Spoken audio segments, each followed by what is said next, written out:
Okay, so today, section 2.1, relations and functions. A relation is a set of input and output values. Anytime you have an equation, you have your relation. Okay, a relation is just where I have, here's my x, here's my corresponding y to go with it. Here's my t, there's my velocity. Anytime you have two variables, you have an input one and an output one, you have a relation. Anytime you have an equation with two variables, you have a relation. The domain is the inputs. Domain is important. The domain are all the possible things you can stick into the equation. Sometimes there are limits. You can't always put everything into an equation. Sometimes there are limits to what you can put in. You can't do a square root of a negative, so your domain would not include anything that would make the square root negative.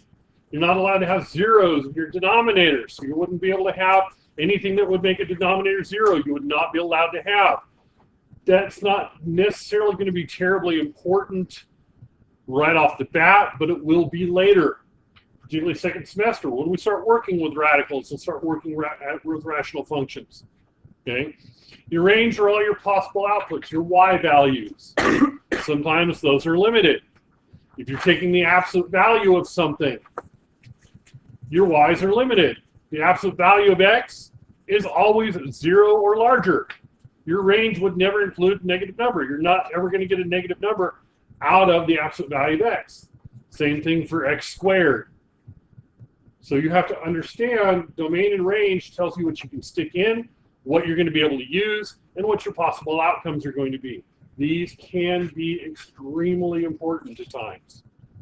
Okay, what are my possible answers? You're solving a problem, and you end up getting an answer that is outside your domain or outside your range. Could be because it doesn't fit the problem you're working. Okay. A function is a particular kind of relation. When we can do things with functions that we can't do with other equations. There are things about functions that are important. They are equations, but they're a special subgroup of equations. A function is one where each domain value has only one range value. Each x has its own unique y. You do not have two y's for one x. You can have several several x's that have the same y, but you cannot have more than one y per x. So when x is 2, you get 4. You don't get 2. When x is 2, you don't get 3, 4, and 5. But when x is 2, you can get 3, and when x is 3, you can get 3. When x is 5, you can get 3. You can have the exact same y for every single value of x. That's okay. We'll talk about that in more detail as we go on. Questions about this stuff? Okay.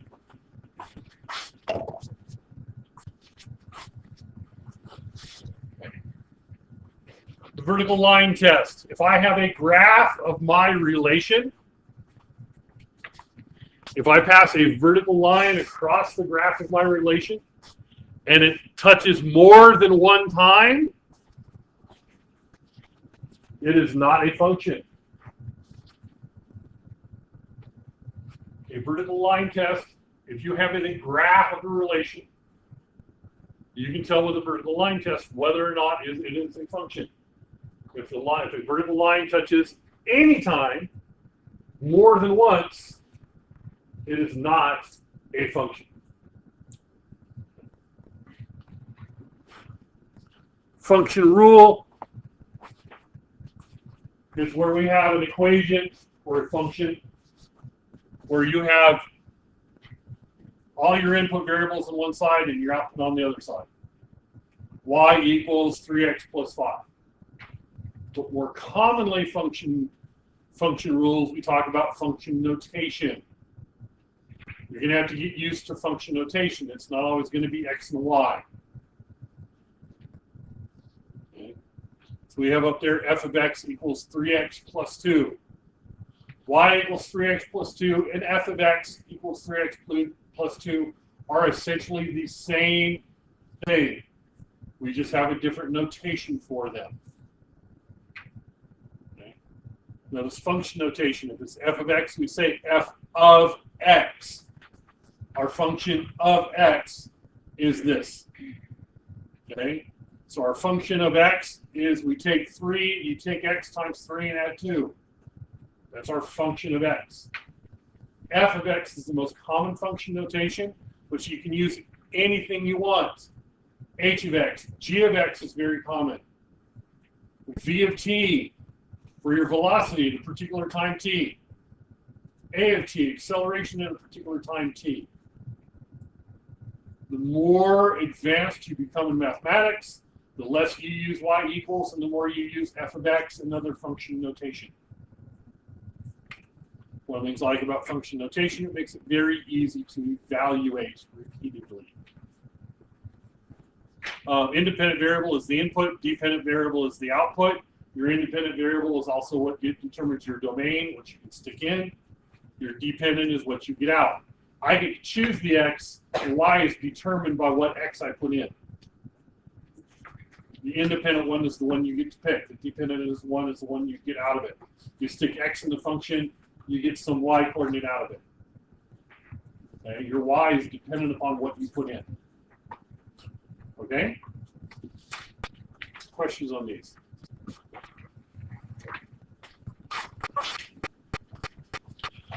Okay, example number 1, describe the relation in 4 different ways. So if I have a relation, okay, there are different ways of describing it, taking that same relation and describing it in several different manners.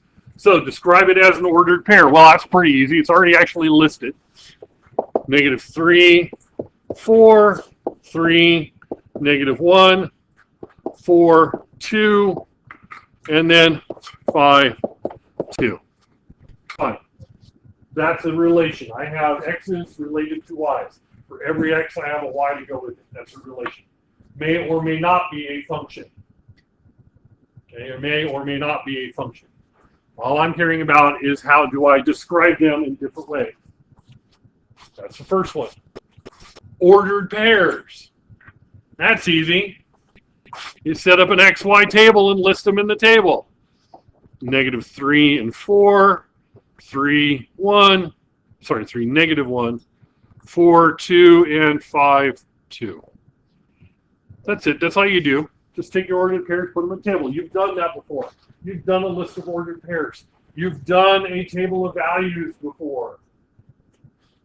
Usually your table of values are because you stuck something in an equation and it's what you get out. It's still the same thing. And you've graphed them. Let's see, -3, 4, somewhere around here. 3, -1, 4, 2, and 5, 2. There, I've graphed them. You've plotted points before. So those are 3 different ways that we've done this. New one, probably haven't seen much before, is mapping. Okay, mapping is a different one.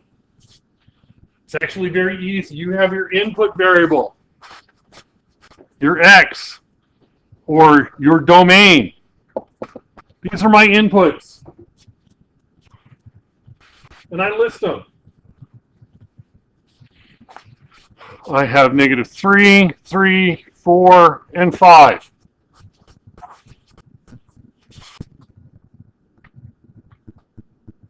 If one appears twice, you only have to write it down once. Okay. Then I have my y coordinates, or my range, my outputs. And I put in my y coordinates and I map one to the other. So when I have -3 for x, my corresponding y is 4. So I have -3, 4, and I map it. That's what mapping is. Showing the connection between them. This one goes with that one.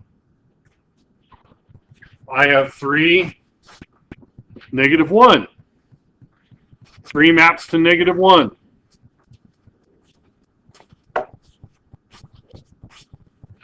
And then I have 4 goes to 2. And 5 also goes to 2.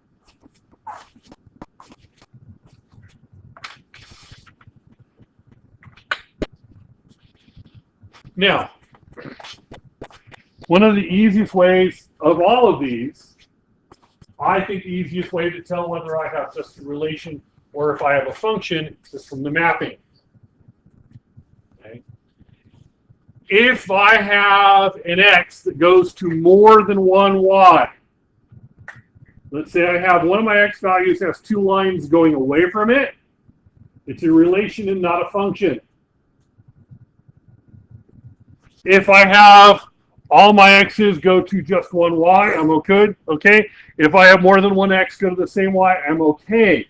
It's okay to have two x's go to the same y. I cannot have one x have two y's. That would make it not a function. This one is a function. If I'm looking at ordered pairs or the table, do I have any repeats here? If I don't have any repeats here, I'm good.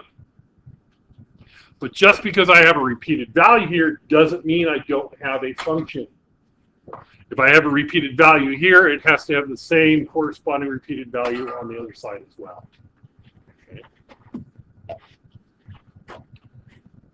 Okay. So here's what I want you to do. Determine the domain and range and draw a relation in mapping form. So that's what you're going to do.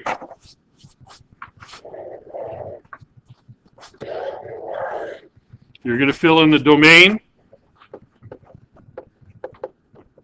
or your x, and your range, or your y, and you're going to map one to the other.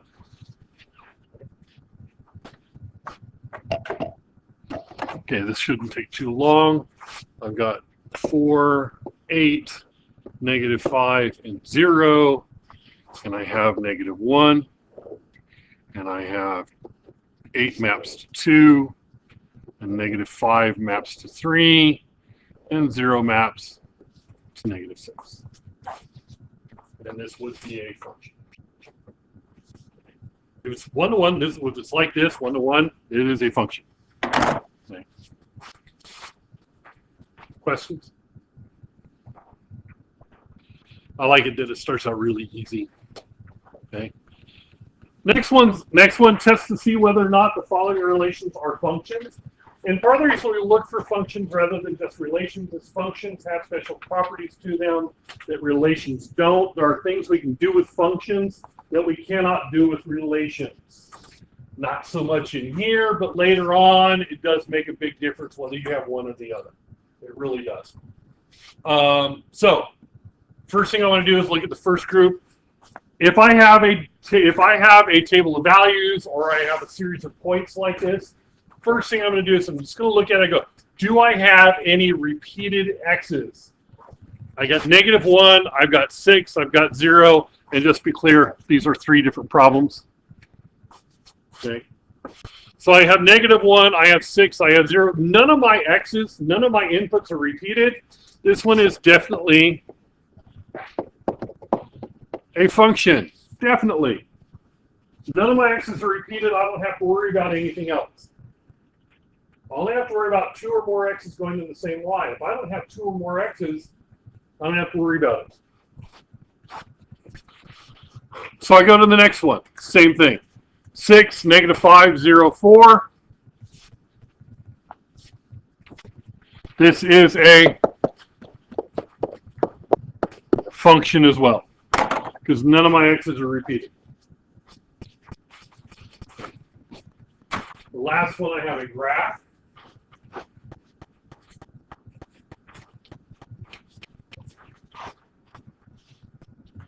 And so what I have to do here is I have to do the vertical line test. You take a vertical line, pass it across the graph. If my vertical line touches the graph more than once, I do not have a function.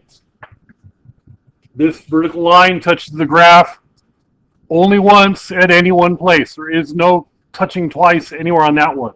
So that one is also a function.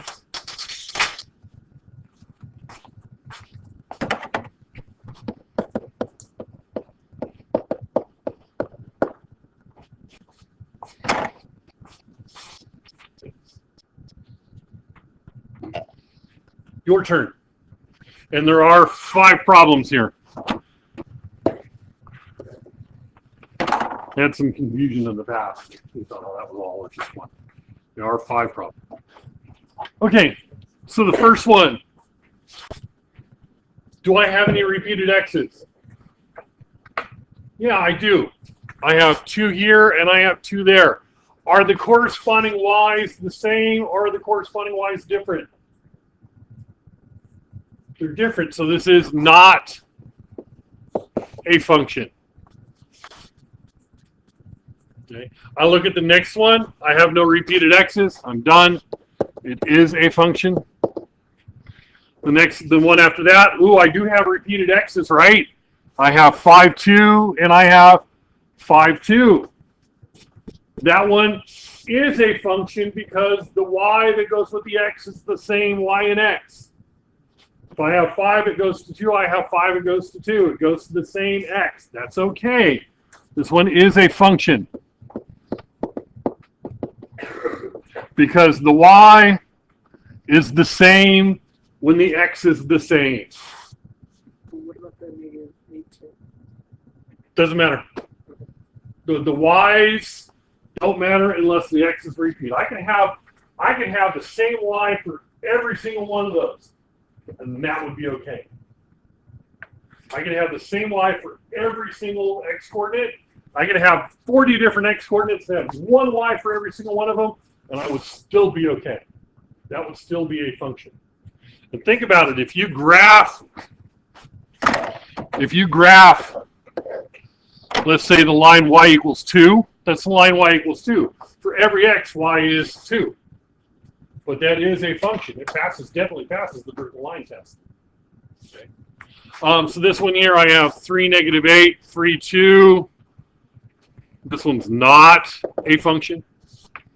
And what about the last one there? Is that a function or not a function?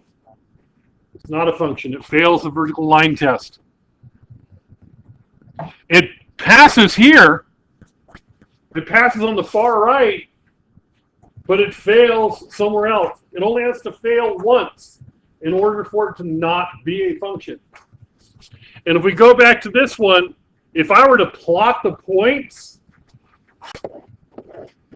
I would have the point 2,6 and the point 2,8. Those would line up vertically as well. Those 2 coordinates would fail the vertical line test if I were to graph it by plotting the points. They would fail the vertical line test because they would be lined up. Okay. Function notation. I love function notation.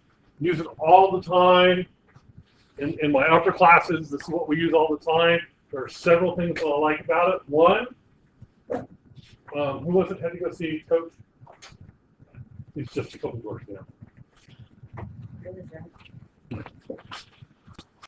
down. So what I like about function notation is for evaluating purposes. If f of x equals 2x plus 3, find f of 2. And that's how we say it. Everybody, repeat with me. F of x. F of x. And this is, say it, everybody. F of 2. You have to use proper language. Anytime you're doing stuff, mathematics has its own language. You have to understand it and be able to say it properly as well as write it properly. F of x is 2x plus 3. What is f of 2? Well, what did I do here? I took x and replaced it with 2. So what do? I take x and replace it with 2. F of 2 is 2 times 2 plus 3.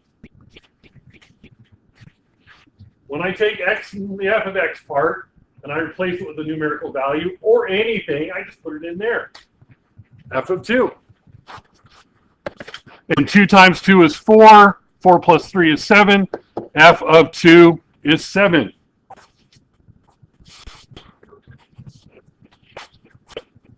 Same thing here. G of x is x squared minus 3x. Find g of negative 1.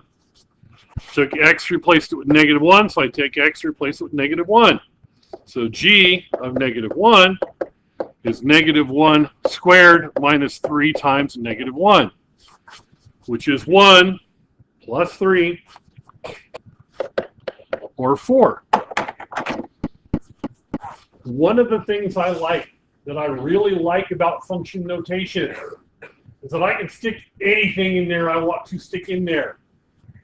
I can say, hey, what's g of h? No big deal. I took x and replaced it with h, so I take x and replace it with h. G of h is h squared minus 3h. Whatever I stick in for x, I just stick in for x. Whatever I want to.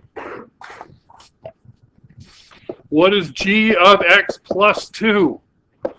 Oh, so I take x plus 2 squared minus 3 times x plus 2.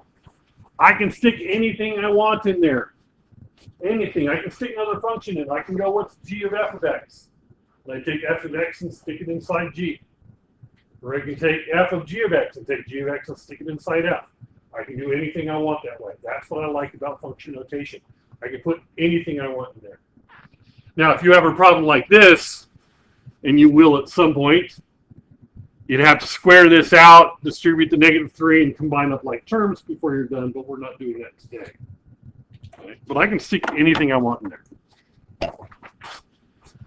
Your turn. Find those. Find f of 0, f of -5, g of -3, and g of 6. And notice that f has changed. F is a different function now, and g is also a different function now.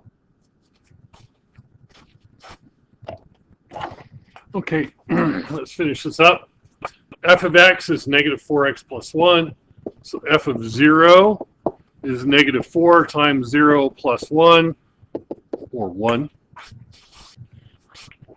F of -5 is -4 times -5 plus 1, or -19. Right? No, positive 21. My bad, my bad, my bad, my bad. 21. My bad. Okay. G of x is 2x squared minus x plus 4. So g of -3 is -2 times -3 squared minus -3 plus 4. Okay. Slowly evaluate as you're going through. Don't rush through your evaluation. This is one that screw a lot of people up. On the test, this is one that screwed a lot of people up. And it's basic following order of operations. I have -3. I square it to get positive 9. Positive 9 times -2 means I have -18. Minus -3 is plus 3. Plus 4. And I don't know why I put the in parentheses on there. Okay. So, -18 plus 3 plus 4. 3 and 4 are 7 plus 18. -11.